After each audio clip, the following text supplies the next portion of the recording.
Sandamakmak na kahoy at plastik. Yan ang mga basurang naanod sa baybayin ng Manila Bay kasunod ng naranasang masamang panahon. Nililinis na ito ng MMDA lalo pat may isa pang bagyong inaasahang magpapalakas sa habagat. May ulat on the spot si Mav Gonzales. Mav! June, truck-truck nga na basura ang iniwan ng mga nagdaan na sama ng panahon dito sa Manila Bay. Basura ang dala ng bawat alon sa baybayin ng Manila Bay sa Roxas Boulevard, mula sa mga troso at kawayan hanggang sa sandamakmak na styro at plastic. Dahil dito, mabaho na ang simoy ng hangin sa baywalk. Pero para sa ilan, pagpapala ang mga alon ng basurang ito. Si Aling Remedios nakagawian ng pumunta sa Manila Bay pag bumabagyo.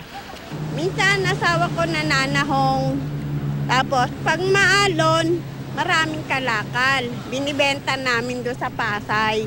Ah, okay. Anong mga klase ng kalakal ang nakukuha niyo dyan?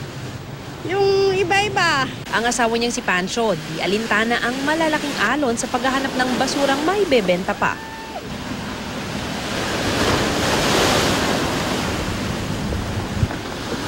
Bilang paghahanda sa paparating pang bagyo, nagkaroon ng cleanup operation ang MMDA sa Manila Bay kaninang umaga.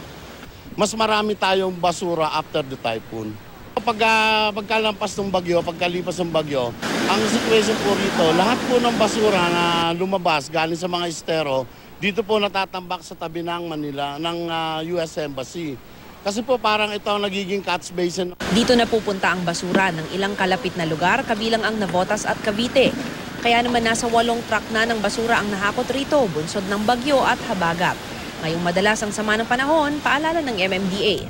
Kami po sa MMDA, nakikiusap po sa mga nakatira sa malapit sa mga estero na kung pwede po sana iwasan na nilang magtapon ng mga basura kasi po yan po ang nagiging cost ng pagbaha natin. Was na hindi po yan lumabas sa estero, doon po nagkaklag po. June, kanina mga alas 9 ng umaga, no, umulan ng malakas dito sa bahagi ng Maynila sa may Roxas Boulevard. Pero saglit na saglit lang ito. Sa ngayon nakakaranas tayo ng malakas na hangin pero tirik naman ang araw dito. June? Mav, yun bang 8 truck ng basura na nakuha, yun na ba yun or going pa yung paglilinis dyan sa may baybayin ng Manila Bay, Mav? Nagsimula yung MMDA na maglinis June kahapon kung saan nakakuha daw sila ng 6 na truck dito lamang sa may Manila Bay. At ngayong araw naman dahil nga ongoing pa yung operasyon nila, mga 2 truck daw yung tansya nila na makukuha nila. So in total, mga 8 yan. Pero yun nga kasi nakikita natin na yung mga alon dito sa Manila Bay may basura pa rin. Pero until kasi na dumating siya dito sa may baybayin na meron ng lupa, ay hindi naman yan makukuha nitong mga kagawad natin ng MMDA. June? Maraming salamat, Mav Gonzales.